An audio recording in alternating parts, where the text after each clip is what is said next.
چو تدویر روز و شب نالو گری داسو چاکو چو مهلدم قیرو گریانم بسه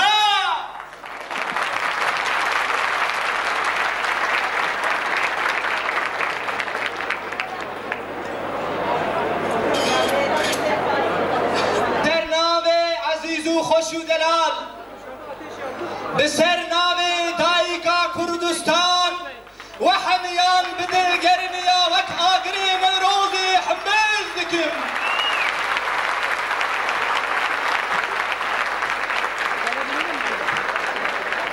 آخا و آزاد نوروزا و پیروز ببه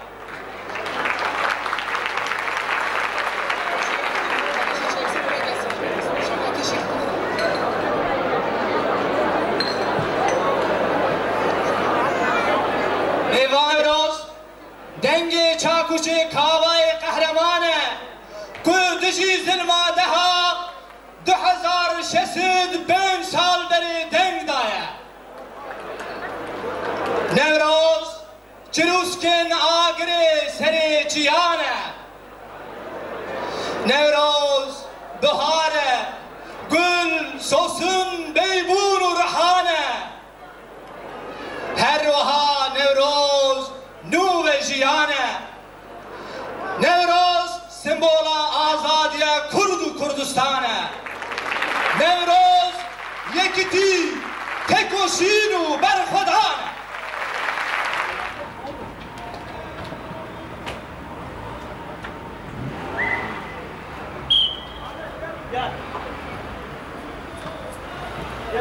Yanış. Bağırın abi.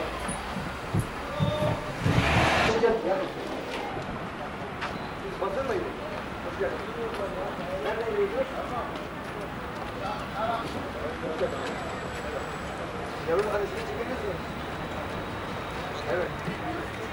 Yani ama Goben koyacak kalemi de şu anda yok. Goben bir yerde koyuyor.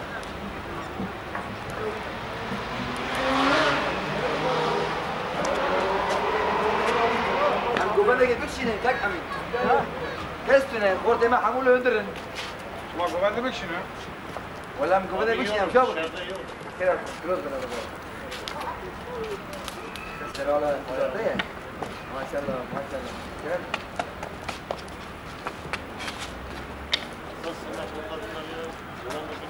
ايام شو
34 NDZ 21, 34 PFC.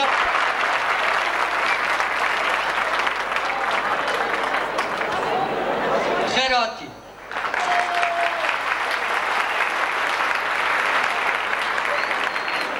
Jibu Cejna Nevruzê, Cejna Kurd, em îşev hevcivana. Nevruz serhildana Kurd e. Nevruz azadî rizgariya Kurd e. Nevrûza hewa pîroz bitin, rojê hewa şadî û xweşî derbas bin. Xweşkû birayên delal, nav me de haval û mehvanên yê me hene kurmancî fêm nakin. Ji bo vê daxene ev mehvanên me yê delal jî va peyvê me fêm bikin, ez ê xeberdana xwe Tirkî başûr. Xusîrê nenêrin.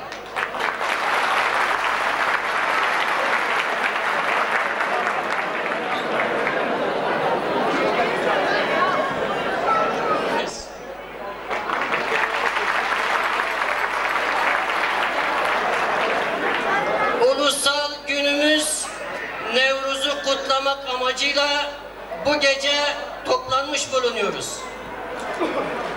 Nevruz, Kürtlerin zulme ve zalime karşı baş kaldırış günüdür.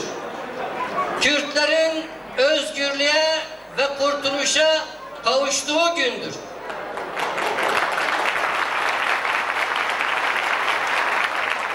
Eklerimizde taşıyarak, hiç söndürmeden ve hele günümüzde daha da parlatarak sürüp geliyoruz.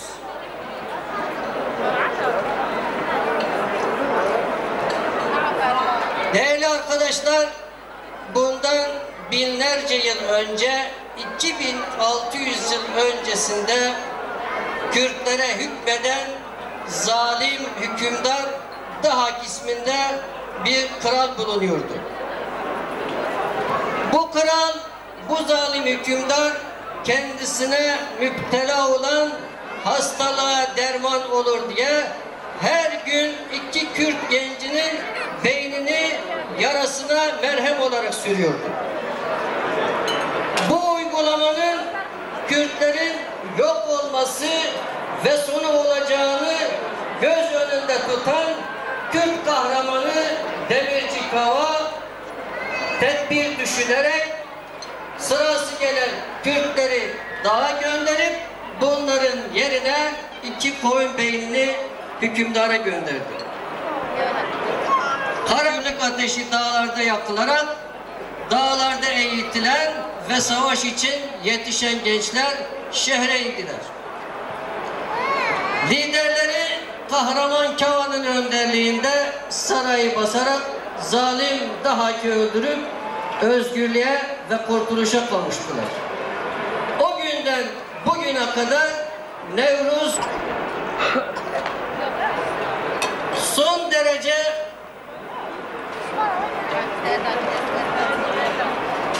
olumlu bir rastlantı sonucu o gün yalnız Kürtlerin kurtuluş günü olmamış. Doğanın da yeniden canlandığı ve yeniden dirildiği baharın başlangıcına yani 21 Mart'a rast gelmiştir. Onun için Nevruz hem Kürtlerin kurtuluş günü ve hem de yeniden dirilişi ifade eden baharın müjdelisi olarak kutlanmıştır. Bizi son derece mutlu ve memnun eden günümüzde çok anlamlı bir olaya rastlamaktadır. Nevruz günü yani 21 Mart ayrıca Birleşmiş Milletler tarafından Nevruz'un özüne, amacına uygun olarak ırkçılığa karşı kurtuluş günü olarak ilan edilmiştir. Ve Nevruz bugün tüm dünyada ırkçılığa karşı mücadele günü olarak ayrıca kutlanmaktadır. Biz Kürtler bundan büyük bir mutluluk ve gurur duymaktayız. Zira ulusal günü tüm dünyaca paylaşılan tek ulus olma niteliğini kazanmış bulunuyoruz. Bundan gurur duyarız, bundan mutluyuz.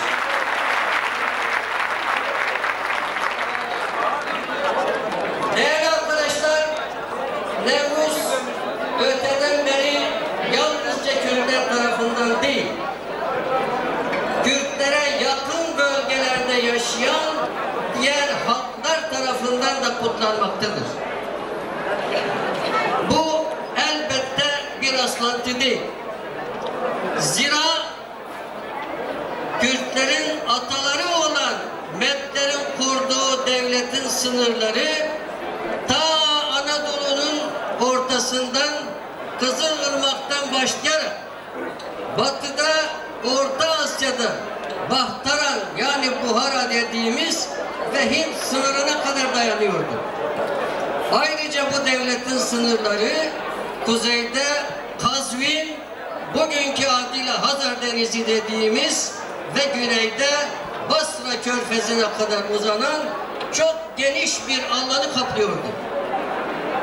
Kürtlerin yönetiminde yaşayan ve o bölgeye yakın olan ulusların Kürtlerin ulusal gününü kutlaması kadar doğal ve tabii bir şey olamaz.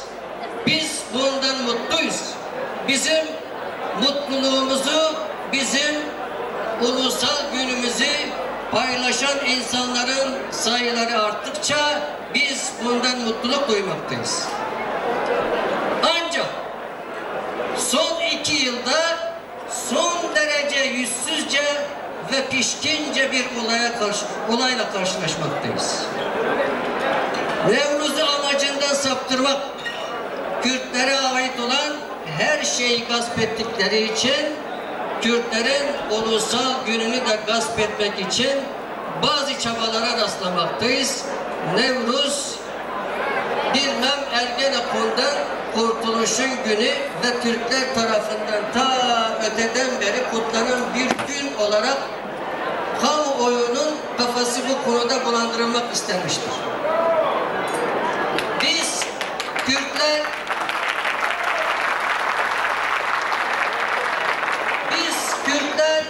pek çok şeyimizin bugüne kadar talan edilmesine, yağmalanmasına tanık olduk. İlki müziğimiz yasaklanmak istedi. Yasaklanmayla zecri tedbirlerle Türk müziğinin yok edilemeyeceği anlaşılınca Türk müziğine bu sefer Türk damgası vurularak Türk müziği adı altında satışı yapıldı. Keza bunun gibi giysilerimiz, danslarımız, yemeklerimiz Türk damgasıyla satışa çıkarıldı. Ancak ne var ki tarihte ve bugün dünyanın hiçbir yerinde rastlanmayan bir ulusal günün yağmalanması çabalarına rastlıyoruz. Bu son derece komik, gülünç ve bunun sahiplerine hiçbir onur kazandıramayacak bir davranıştır. Nevruz, Kürtlerin ulusal günüdür ve Kürtlerin ulusal günü olarak devam edecektir.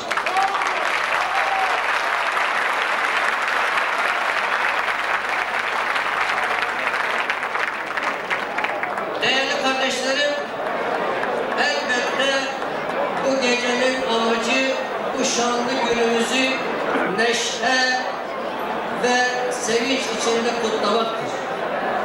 Ancak ne yazık ki bu şanlı günümüzde bile gönüllerimiz biraz buruktur.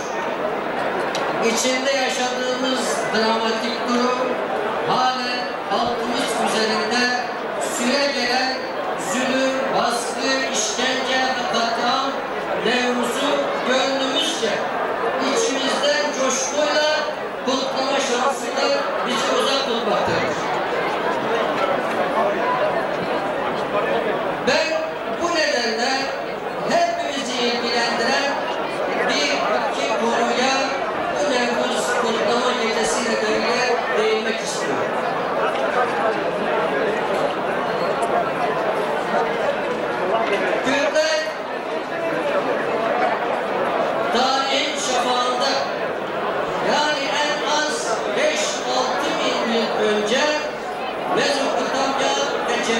içinde büyük devletler ve büyük uygarlıklar kurmuş bir millettir. Bu uygarlıkları kuran Gutilerin, Rumluların, Subarilerin, Britanilerin, Fatihlerin, Mehmetlerin soyundan biz geliyoruz. Biz göksüz ve soysuz bir millet değiliz.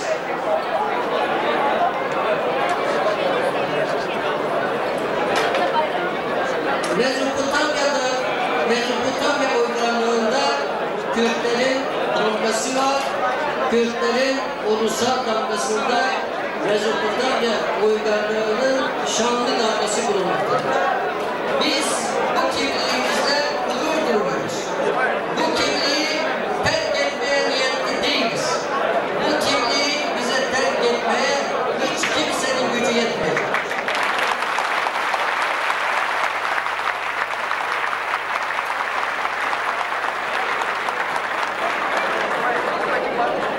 Değerli kardeşlerim, değerli bacılarım, her ulusun tarihinde çöküş dönemi bulunmaktadır. Kürtlerin tarihinde de çok uzun süren bir çöküş dönemi başlamıştır.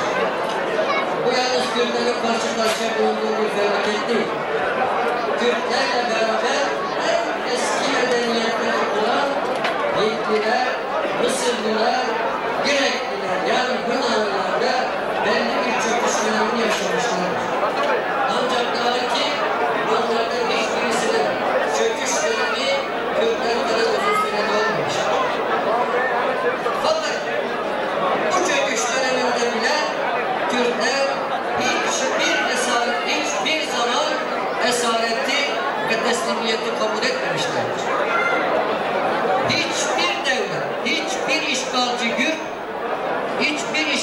güç Kürdistan'a ve Kürtlere tam egemen olamamıştır.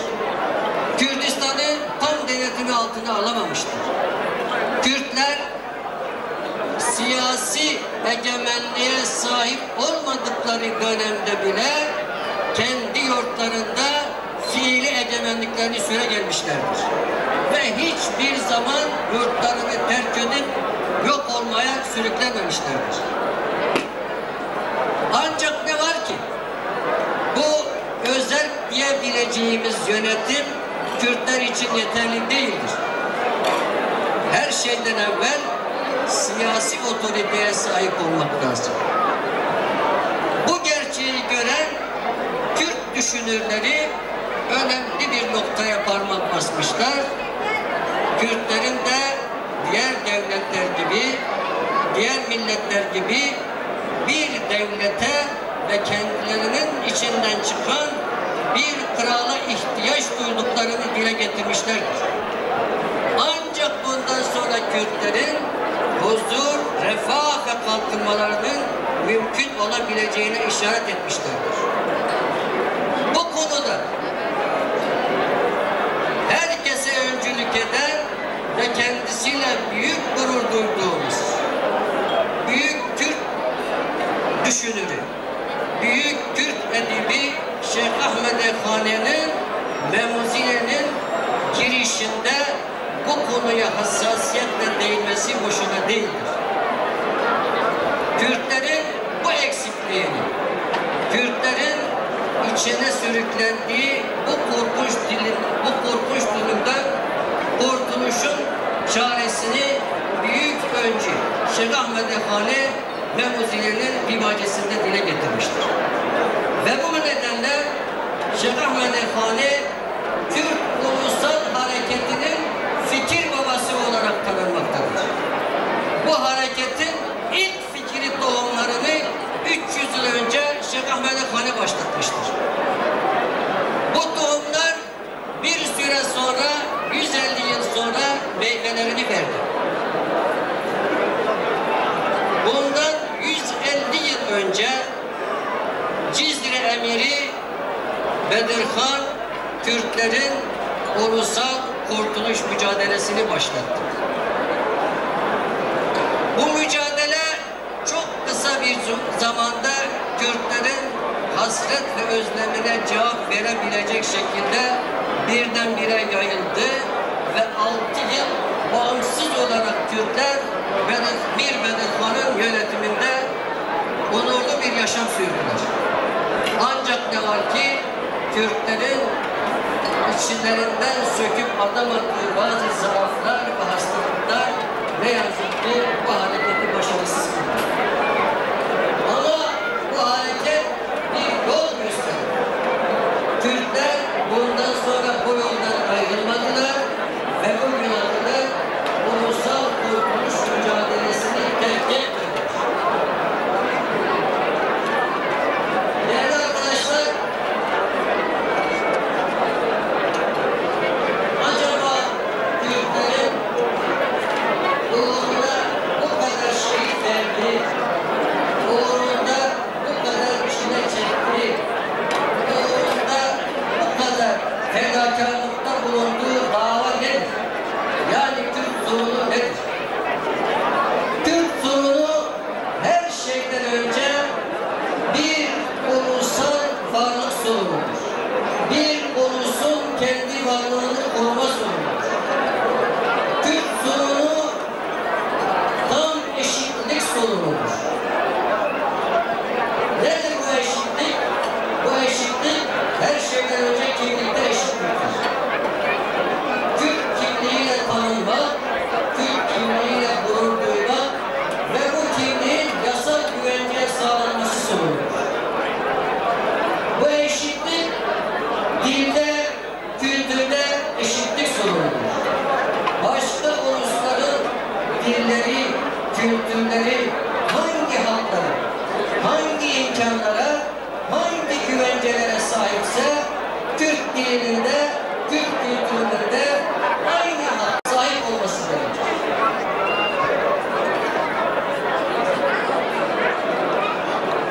Böylesine meşru, böylesine haklı bir talebe karşı çıkmak insaflı insanların başvurabileceği bir yöntem değildir. Değerli arkadaşlar, biz Türk Hak ve Özgürlükler Vakfı olarak gerek bu vakfın kurucuları, yöneticileri, bu vakfın çevresinde bulunanlar, bu vakfa ilgi duyanlar, bu vakfa destek verenler, Türk sorununun çözümünde demokratik, barışçıl yöntemi sürdüre gelmişlerdir. Bu anlayışımızın bazı çevrelerden tepki gördüğünü biliyoruz. Savaşı, şiddeti tek yöntem görenler bu tutumumuzdan dolayı bize olmadık saldırılar, her türlü insaf ölçülerini aşan suçlamalarda bulundular. Pasifist dediler, revizyonist dediler, teslimiyetçi dediler. Hatta insaf ölçülerini aşarak işbirlikçi ve hain dediler. Biz bu saldırıları ve suçlamaları hak etmiş değildik.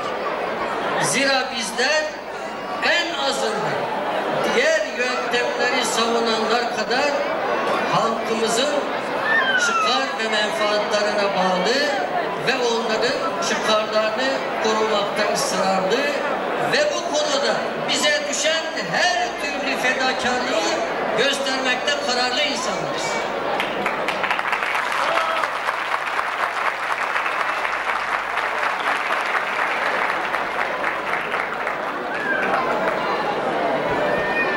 İçinde yaşadığımız günler bizim haklılığımızı kanıtlamaktadır.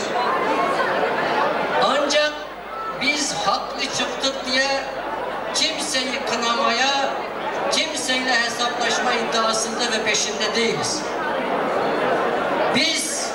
Bizleri birbirimizden ayrıcı değil, bizi birbirimize yaklaştırıcı, bizi bütünleştirici ortak noktaları yakalayarak ve bu şekilde birliğimizi sağlayarak ancak kutsal davamızın, hak ve taleplerimizin başarıya ulaşabileceği inancını taşıyoruz.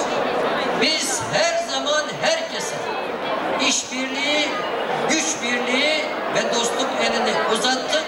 Bundan sonra da uzatmakta ısrarlı olacağız.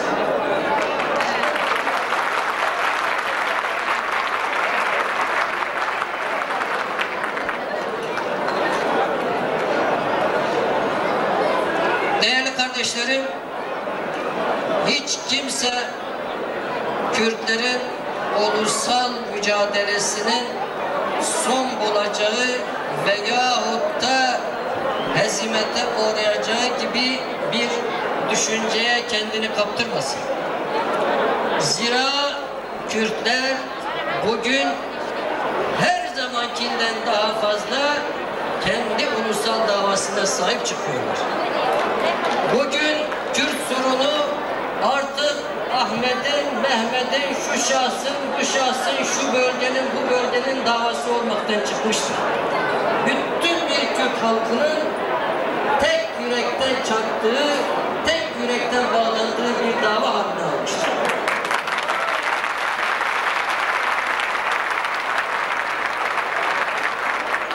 Eğer bir düşünce, bir dava, bir fikir topluma mal olmuşsa hiç kimse o düşünceyi, o fikri yok edemez.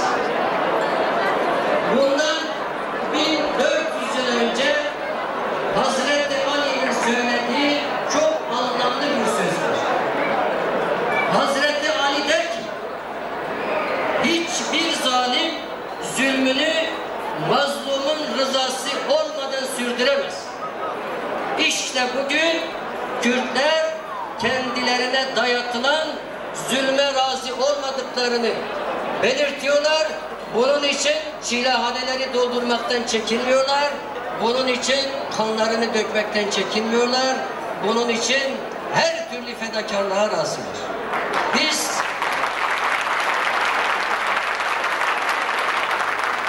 bu nedenle inanıyoruz ki bu ulusal bilinç düzeyine gelen bir ulusu artık kölelik ve baskı zulmü altında tutmaya hiç kimsenin gücü yetmeyecektir. Bu öz gücümüzün yanında bizi mutlu kılan, geleceğe daha umutlu bakmamızı sağlayan diğer bir önemli gelişme de dünyadaki gelişmedir. Günümüzde dünyada barış ve özgürlük havası esmektedir. Günümüzde ulusların haklarına saygı duyma daha güçlü ve yaygın bir hale gelmiştir. Artık bundan sonra Kürtler yalnız kendi kaderlerine baş başa kalmayacak. Demokrasiye inanan güçler de Kürtlerin yanında yer alabilecekler. Yeter ki politikalarımızda biz aklı kendimize rehber edinelim. Biz halkımızın bir kesimini karşımıza almayalım. Birlik ve bütünlüğü sağlayalım. Biz dünyanın konjonktürüne, yani dünyanın şu anda paylaştığı değerlere ters düşmemeye dikkat edelim. Bunlar sağlandıktan sonra bizim mücadelemiz daha güçlü olacak. Böylesine güçlü bir mücadeleyi yenmeye kimsenin gücü yetmeyecektir.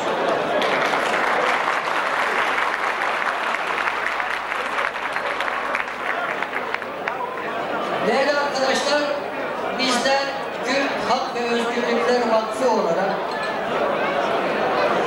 barışçıl tavrımızı sürdüre geleceğiz. Bu konuda adım atacak herkese destekçi olacağız. Bu konuda bize düşen görev, fedakarlık neyse onu yerine getirmekten çekinmeyeceğiz. Bizim için tek hedef Kürtlerin özgür olması, Kürtlerin şerefli ve insanca bir yaşama kavuşmasıdır. Bu hedefin bedeli neyse seve seve onu ödemeye hazırız.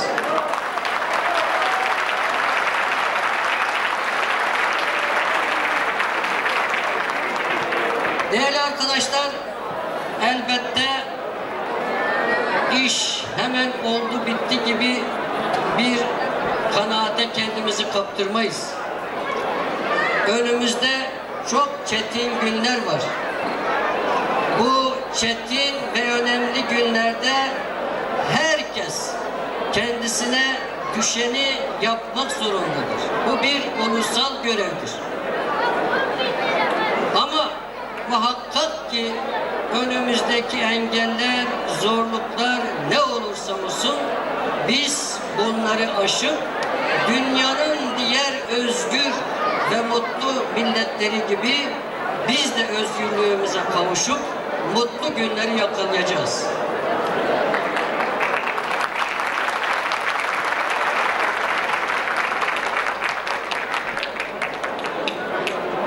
Özlemini çektiğimiz özgür ve mutlu günlerimizin yakın olması dileğiyle hepinizi içten gelen duygularla, saygı ve sevgiyle selamlar, Nevruzunuzu yeniden kutlarım.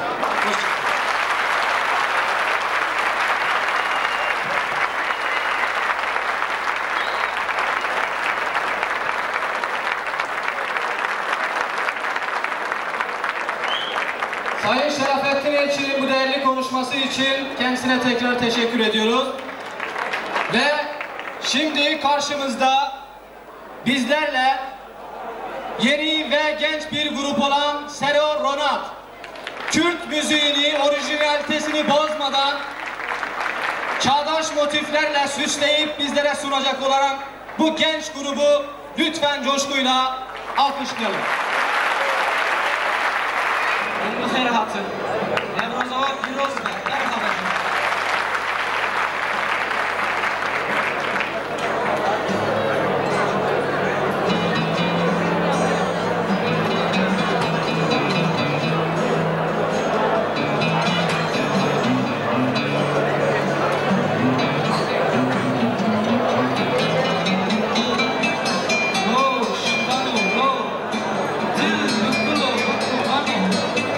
Tu, bez verne kıştı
جیانا مروایی دا عمری میرف دا دمی بختوار گلکی هنده کن ایلای عمری مکرده دا ام ایواریا نمروزی از عمری خود حساب دکم دم الله به بختوار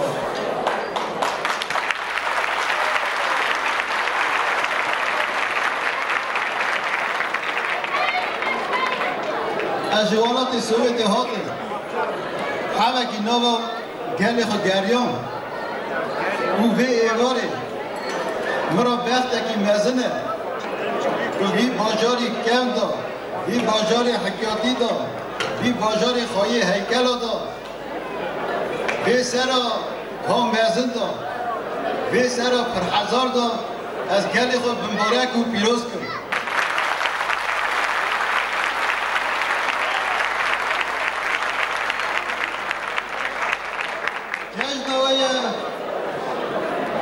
مبارک و پیروز ده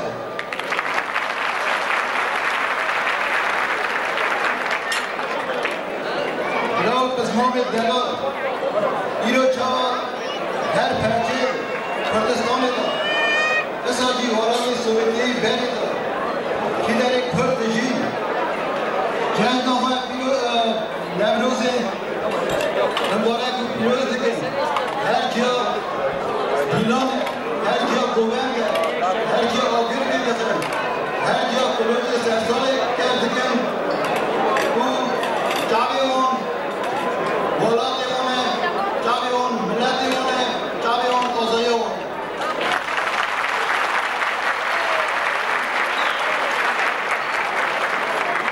اصلا نوی گرده ولاتی سویتیه جز دو Çok önemli bir adamdır.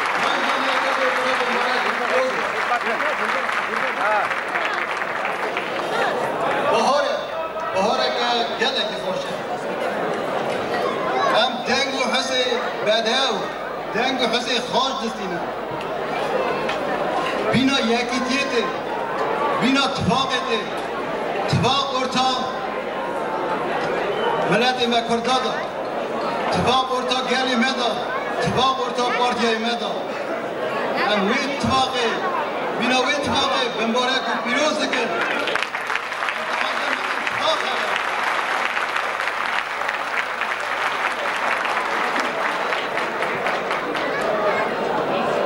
گلی میر و راگیه هر جاره که می آگره مینال لیا بهاره تکاره هر تشتی بده پیشی آخو و هر تشتی آد کرد لیمه بیراق براتیه بیراق آزاییه بیراق و که هفتی کردیه و عموم ملت را دویجن ورم ببنه برا ورم تا بجی آزا و سربز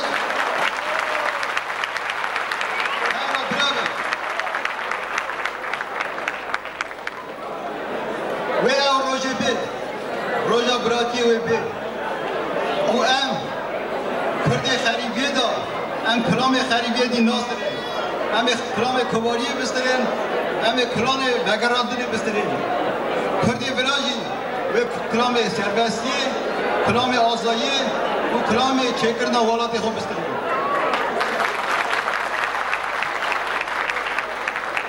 و از ایوان شیره که خوب بخونیم دوه جشن و پیروز کنیم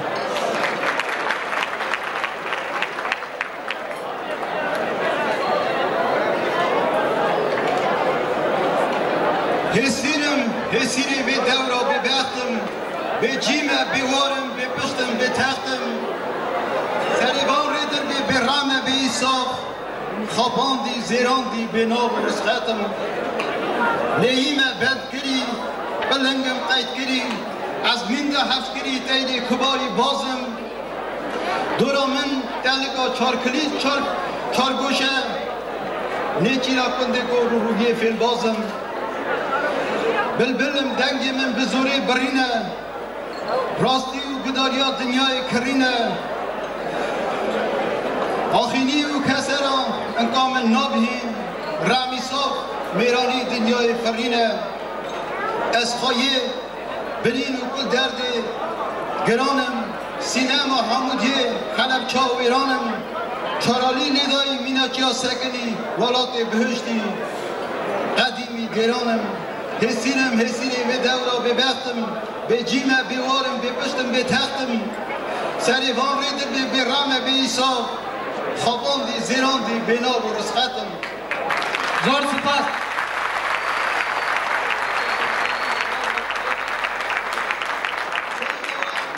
جشن و دیز از بمبارک و پیروز دکم برای صلاحاتی برای سال آزایی سال براتی کرد و کردستان زور سپاس شعار کرد اسکر بوید بری 12 ایلون 1908 پرتوکک نویسی بود به نام کلیل که چیا yani bir Türkiye kır çiçekleri Portuka askeri boyutu. Tişte ko birabada maya helbeste kebuj bu dayka xo gotu. Kulil ke berfe danine serserete ene can. Her yeki keseretine ene can. Kaver bine bira ramuse destete eskerete ene can.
Çıka dursun yollara, kan eder perçem, olancası bir tutam can. Kadasına belasına sundum ben öleydim lo.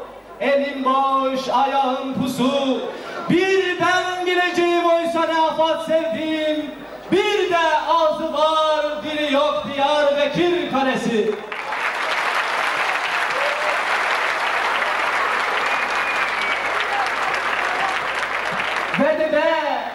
Vedi be vak güle sor gül u alikida beftibare. Bad be karajdan, bad be zozan. Benim sımırımın canibi. Tıkarısın şi, zemheri şidiriş budiriş. Tıkkı bilamın, tümina bahari, tümina Diyarbakır'ı. Jıçı hicatı diye tamam Diyarbakır'ı. Borç var.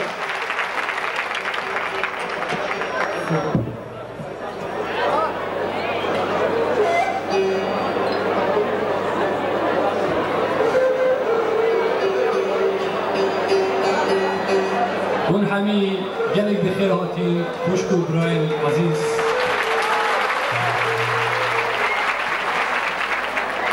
نوروز الجاجنا هوا بيروز بي جلك بخير سلامات منحمي تفاضل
عشقا منو تا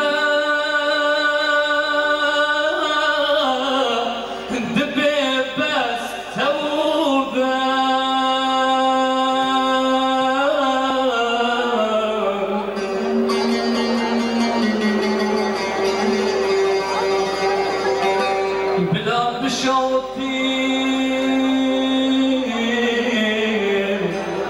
بچرا وكفى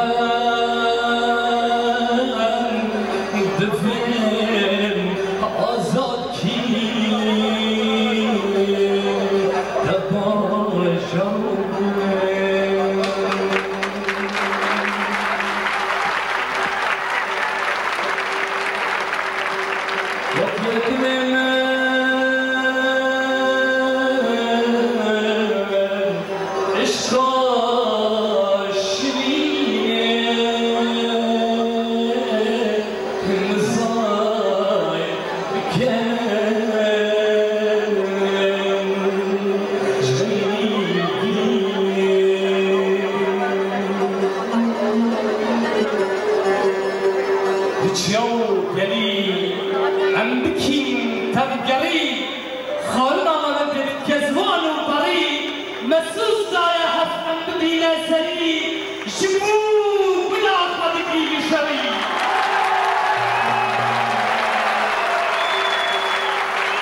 عشقي تم هز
Nevroz kutlu olsun. Yaşasın Kürdistan Ulusal Güçlerinin Birliği ve Kardeşliği. Herkese Partiya Demokratiya Kürdistan.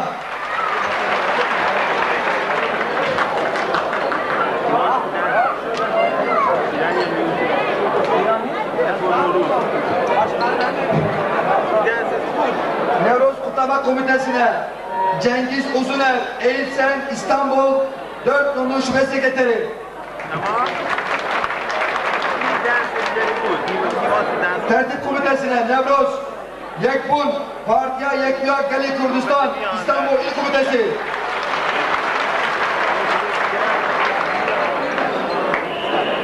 Kürt Hak ve Özgürler Vakfı Nevroz Tertip Komitesi'ne İstanbul. PSK, Partiya Sosyalista Kürdistan Genel Sekreteri Kemal Bulkay.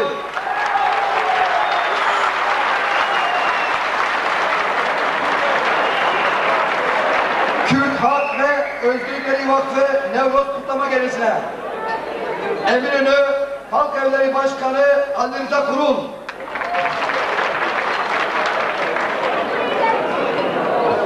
Kürt Hak ve Özgürler Vakfı Nevroz Kutlamaları Tertip Komitesi'ne Avukat Hasip Kaplan.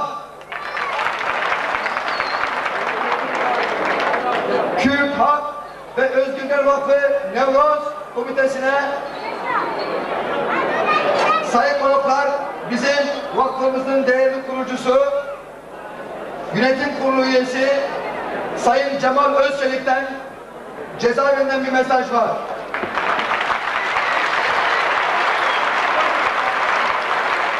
Cemal Özçelik ve Osman Aytar medya güneşi.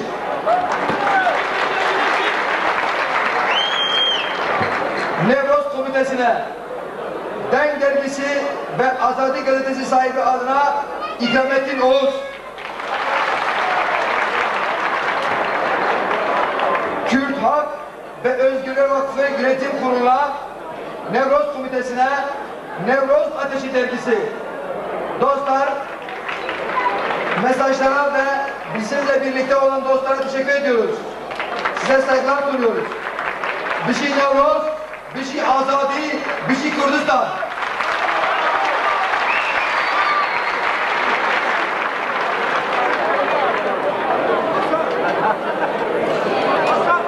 Değerli dostlar, yine aramızda çok değerli bir sanatçımız var. Yıllarca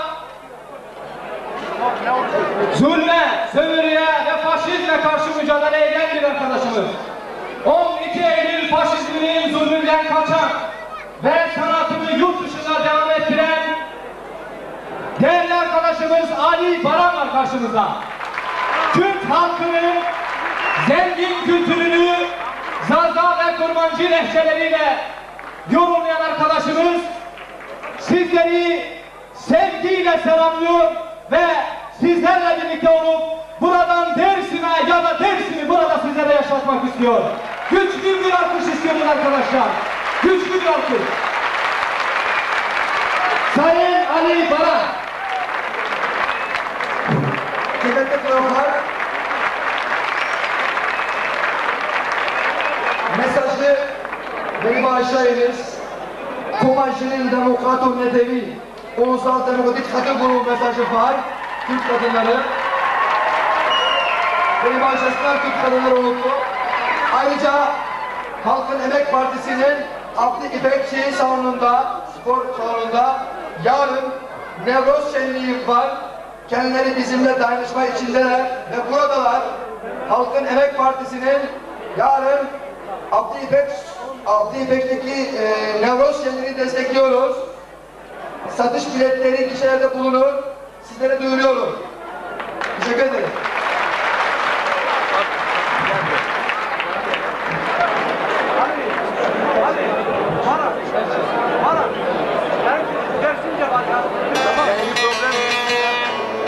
Değil. O da yazı yazın. İşi yazın.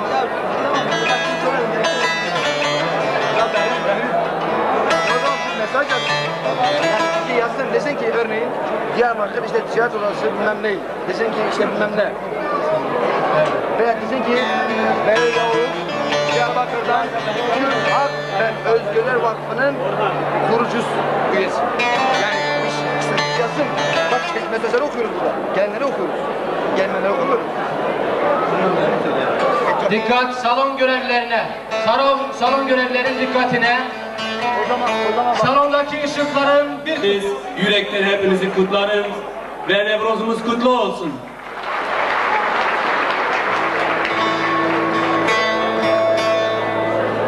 Böyle bir günde İstanbul'da tekrar Kürtçe söyleyip sizinle birlikte olacağımı gerçekten ummazdım. Biz 78'lerde söylediğimiz dönemde maalesef junta döneminde vatandaşlıktan oldum. Kürtçe söylediğim için 13 yıldır Türkiye'ye dönemedim. Fakat seneler sonra bir Alman olarak buraya dönebildiysem, sizin içinizde olabildiysem çok mutluyum.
Ceremony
لوری تو قیزای میزنای امروزون دیتای بر بنای آبی تو خود جل کنو آبی تو خود جل کنو بی تو hep istemagmo بی تو hep istemagmo لوری لوری لورامنا sen luri keytannemna luri luri luramna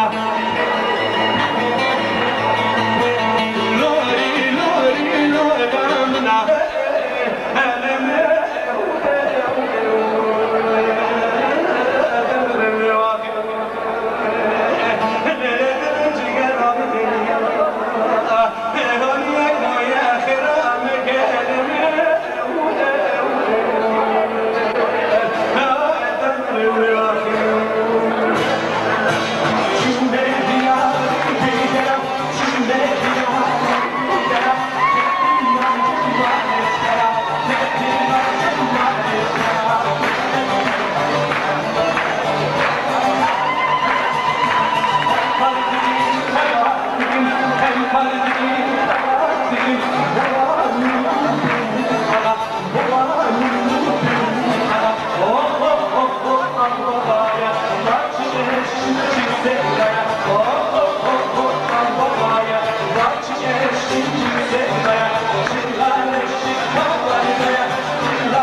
Alışın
Hey,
Biz yakından tanıyoruz.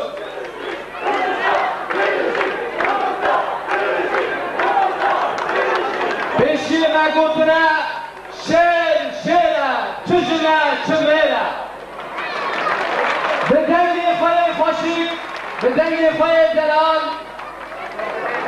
lebame, kehe düzenli. Şehrina delal.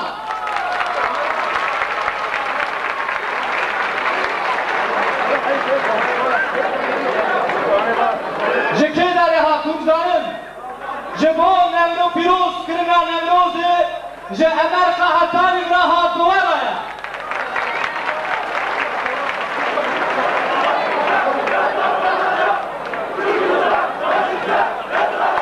Arkadaşlar lütfen rica ediyorum. Lütfen dostlar pisti boşaltın. En son gelen mesajları okuyorum. Kürt Hak ve Özgürler Vakfı Nevroz Tertip Komitesi'ne 1500 kilometre yol kat ederek Kürdistan'daki kurucu ve yönetim kurulu üyelerimiz olan Sayın Behlül Yavuz ve Emir kardeşin Diyarbakır'dan aramızda bulunduklarını ve bize mesajlarını sizlere duyuruyorum. Kendilerine hoş geldiniz diyorum. Nevroz Tertip Komitesi'ne, Komel Ressamlar Birliği, Nevroz kutlu olsun. Feminist dergisinden kadınlar,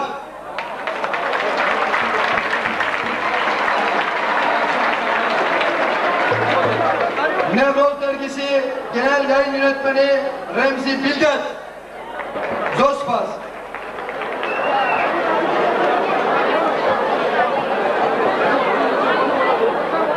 Özdep Parti Meclisi üyesi Zeki Karatay, hoş geldiniz diyoruz. Kürt milletinin hak ve hürriyet mücadelesinde emeği geçip aramızda olan bütün konuklara hoş geldiniz diyoruz. Hepinize hoş geldiniz diyoruz. Bizi Nevroz, bizi azadi, Kuşka Şirin. Her çare hezin Kürdistan, Hamid Yavuz Ozan, Tiji Piringu Şerin, Bici Kürdistan. Ez biçukum dixuyim.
هبالن هجا میوانیم دلوان کجاری نخوازم دنگه من بیستو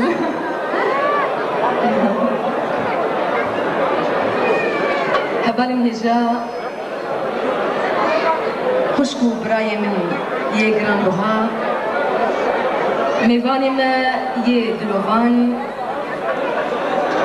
بدلکی گرم و شهرشگری خیر هاتنا و همو یاندکم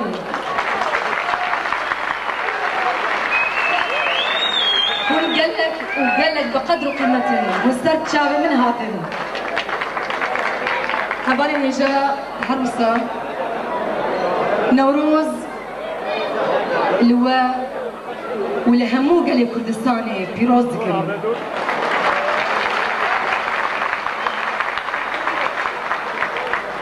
نوروز نشانة جيانة نشانة برخدانية نوروز لهمبر ستمكارية لهمبر كتخارية بلا آقري نوروزا ما تمقش بيت بلند بيت وآزاد بيت أزهبي دارم روجي مهمو نوروز بيت كفال الهجاء جانب يلا الصابر ومشان دلالم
بيجي كردستان بخير باشا سباسيات الجاني يعني نهار هالبسة خدا اتشي بيجم هون دوم بدقان بيجم بيجي كردستان باشا شعبي من قالك صافي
dişi Kurdistan, dişi Kurdistan.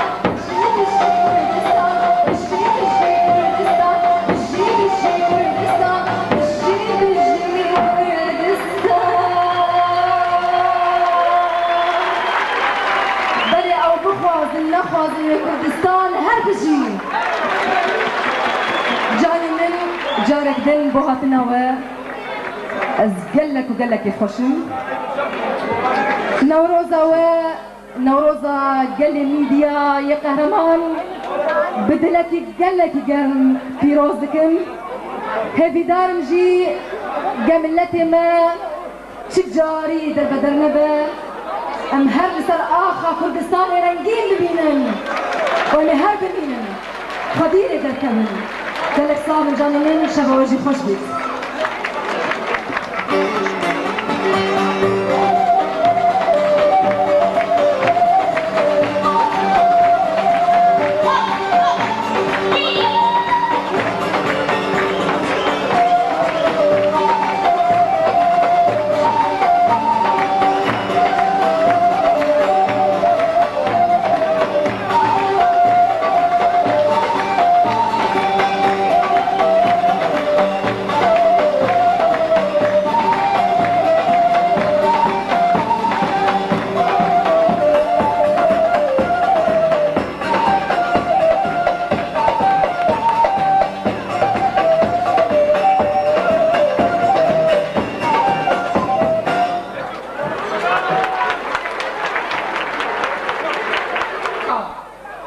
Naha Faruk Tuncel ve Jivara çend stranên Kurdî bêje.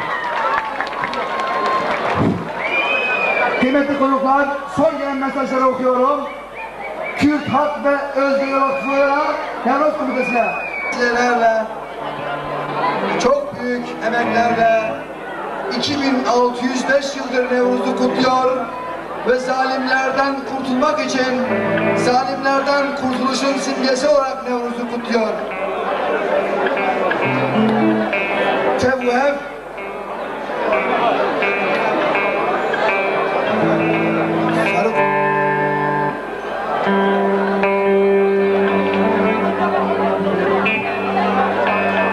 Sayın güvenlik görevlileri programımızı bitirmemizi istiyorlar. Ben buradan kendilerine sesleniyorum ve sizlere sunuyorum. Bu bizim ulusal şenliğimizdir. Kendilerinden hepinizin huzurunda birazcık anlayış rica ediyorum. Güvenlik görevlilerinden, onlar da görevlerinin gereğini yapıyorlar. Birazcık onlardan anlayış ve hoşgörüyü sizin adınıza ben onlardan rica ediyorum. Lütfen.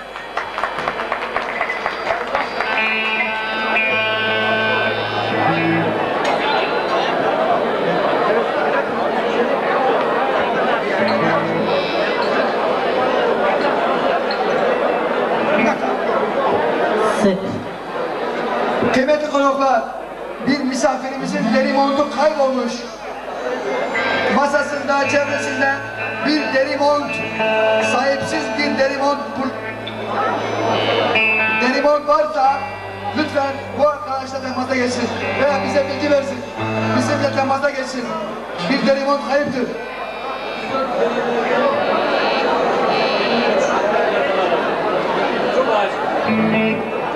Bir de 34 LLP 53 plakalı arabanın sahibi lütfen çok acil arabasının başına.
بلک سپاسیم به نوجوان و ویل نزدیکم نوروز جبو مجموع و بخیر پیروز به وقتی محکی که مجموع افجار کردن گفتم محکی که میکنه که ماسه بخونه اولی میشه در من فوق کنه بیانه اون از ده حد میجم صلاح خازم را اینا نزدیک نبی از ده خازم کلامه کی پرخوش بیجم همون زانم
میشری بگه پرتش نامده از تعمیل دیگه حیان ها نبودیه از ورد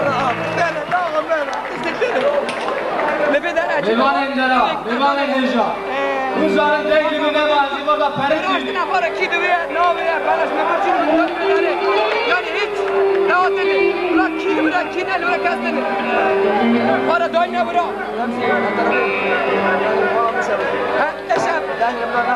اشب هاله تون كلهم منها شركه نزونه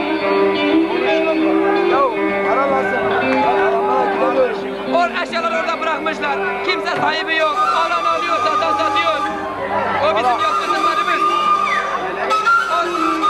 Orada yakın. Orada öyle bekliyor. Kim alıyor, kim veriyor. Aldım götürdüm oraya. Her şey sahipsizlik. Ama kimse bakmıyor, kimse bakmıyor. Gerçekten. Deja şu bir haber dedi ya.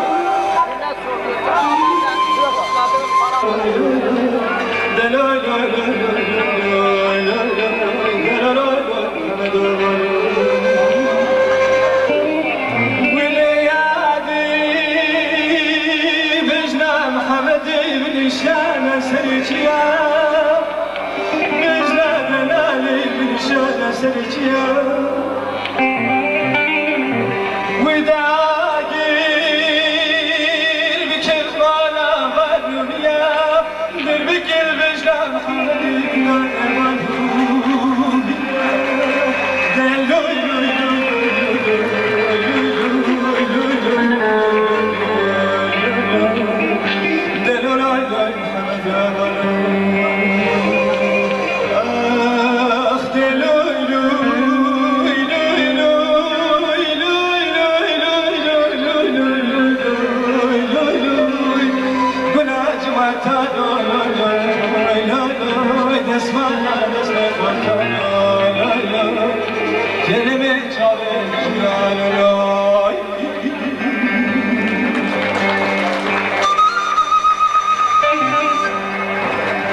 نوروز و پیروز نهال بر حوال برا بالا کن اما به گووند نوروز آخو خلاص کن دما نجی قدیم حوال